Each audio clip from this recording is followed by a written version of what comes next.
เคสบายดีวันนี้มุกจะมาแต่งจะมาเห็นคลิปแต่งหน้านะวิธีแต่งหน้ายังไงนะมุกจะใส่ตัวนี้อันนี้มันจะแบบว่าเป็นทางกันแดดแล้วก็เป็นทางรองพื้นนะเนาะเป็นทางกันแดดแล้วก็เป็นทางรองพื้นกันแดดถึง50 PA บวกนี่อันนี้ก็จะเป็นหน้าสดนะมันก็จะมีสิวโอเคนะมุกก็จะปีบใส่นี่เนาะจะใส่เกี่ยง่ายเนาะตัวนี้ดีอีหลีเนาะมุกใส่มาเป็นประจำเลยมุกใส่มือเลยเนาะนี่ทาคอเลยที่เราขอจะว่าหน้าขาวแล้วคอเลย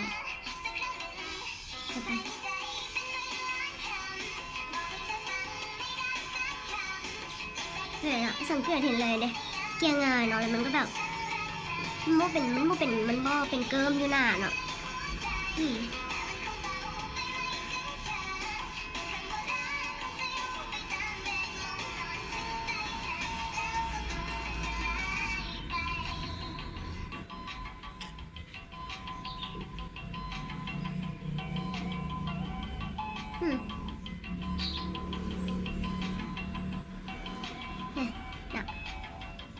มันคักเนาะมันเกี่ยงง่ายเนาะเห็นปะยังบ่ได้ทาต้องทาเนาะ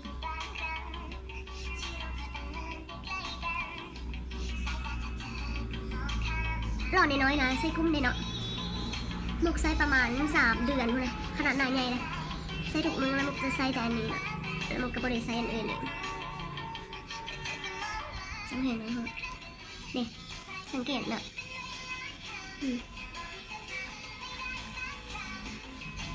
แต่งหน้าแบบง่ายๆเนาะอันนี้เขากำลังจำใส่บนใดที่มันแบบเป็นมีจุดดำๆหลายๆเขาก็จะแบบว่าเขาก็จะตัวใส่เห็นบ่เนี่ยมันก็จะปกปิดเลยนะเนี่ยอันนี้บนใดมีสิวเขาก็จะใส่อันนี้มันจะเป็นทั้งครีมของพื้นแล้วก็ครีมกันแดดนะดีเนาะแบบเนื้อมันก็เกลี่ยง่ายสบายใส่ตัวเดียวจบเลยทีนี้มันก็จะมาทาคอนะนี่นะจากนั้นนี่เนาะอย่าลืมเนาะตัวนี้มันจะดีอีหลีเนาะมุกไซเนาะหลอดหนึ่งประมาณ3 เดือนปลายไปเลยเนาะหลอดแค่นี้นะเพราะว่าเนื้อมันหลายแล้วเนื้อมันเวลาเขาใส่มันจะเกลี่ยง่ายแล้วมันจะเห็นในทั่วไปหน้าไว้เนาะหลังจากนั้นมุกก็จะมานี่เนาะสีอันนี้จะเป็นทาสีขอบตาเนาะมุกจะแต่งแบบอันนั้นนึงมุกจะเอาสีนี้ลงเลยนะแต่งแบบง่ายๆเนี่ยแล้วมันก็จะใช้สีนี้สีนี้ลงไปอีกแถวหางตามันก็จะประมาณสีแบบนี้นะแต่งหน้าแบบง่ายๆ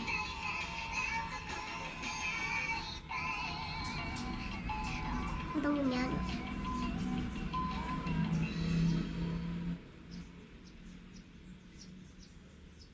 ก็จะกลายมาหางตาได้เลยแล้วมันก็จะใส่ตัวนี้ทาขอบลงมีคนขอมาจัดให้เนาะการแต่งหน้าง่ายๆมาให้นี่ค่ะจะไหนกับเราใส่มือนะผู้ใดที่แบบว่าใส่แป้งก็จะใส่ไปเลยนะแต่ว่ามุกจะใส่มือเนี่ยเขาก็จะได้สีตาประมาณนี้นะหลังจากนั้นมุกก็จะตัวนี้มุกใส่ได้ปี 1แล้วแต่มันโบเบิร์คนเนาะอันนี้มันจะหลานมุกเห็ดตกแตกเนาะแล้วมุกก็จะใส่อันนี้มันจะเป็นลิป12 สีแต่มุกจะใส่แทนทาสีหน้าได้มุกจะใส่สีบัวอมบัวนิดนึงใส่นี่เป็นเวลเลยแบบมันก็จะเป็นแบบได้แบบหน้าเขาที่แบบว่าคล้ายๆแบบว่าโบแต่งหน้าเลยเนาะ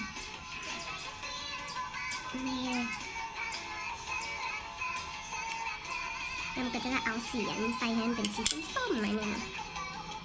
เอาสีนี้ใส่ได้เลย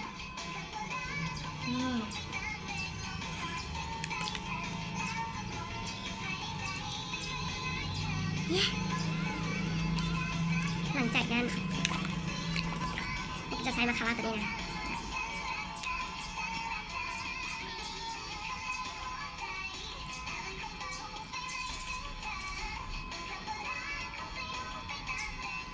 ตัวนี้มันจะสวยแบบให้แบบขนตาเขายาวขึ้นใครที่แบบว่าบ่มักแบบยุ่งยากในการแต่งหน้าแล้วมุกก็จะใช้แบบบ่ต้องใช้แป้งบ่ต้องใช้อย่างเลยนะ ถ้าว่าจะออกไปมันก็จะใส่ครีมกันแดดนะอันนี้มันก็ได้ไปใส่เนาะแบบแต่งหน้าอยู่บ้านก็จะประมาณนี้เนาะอันนี้จะเป็นมัคคาราแล้วหลังจากนั้นมันก็จะใส่ลิปเนาะอันนี้คิดว่าทันทานะอันนี้เขาก็จะได้แบบหน้าแบบแต่งเบาๆเนาะไม่ต้องเห็นหนักกว่าหลังจากนั้นมันก็จะทาลิปปุ๊กจะใส่สีทองแล้วจะเป็นสีทองก่อนเอาสีทองลงไปก่อนมันก็จะได้แบบเซ็กซี่นิดๆ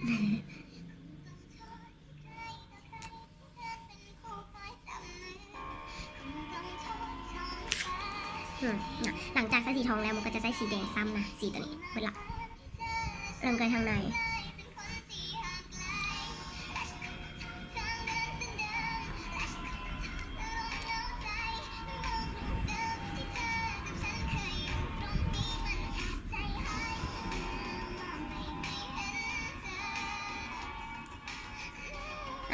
แบบมักแดงสมัยก็ใส่คำนั้นเนาะอันนี้มันจะมักประมาณนี้ไม่ต้องไฮไลท์หนาเป็นอย่างน้องบมไม่ได้ไฮไลท์ไฮไลท์หนังเลยให้มันเป็นแบบขาวๆนะให้มันเห็นสันดังนิดนึง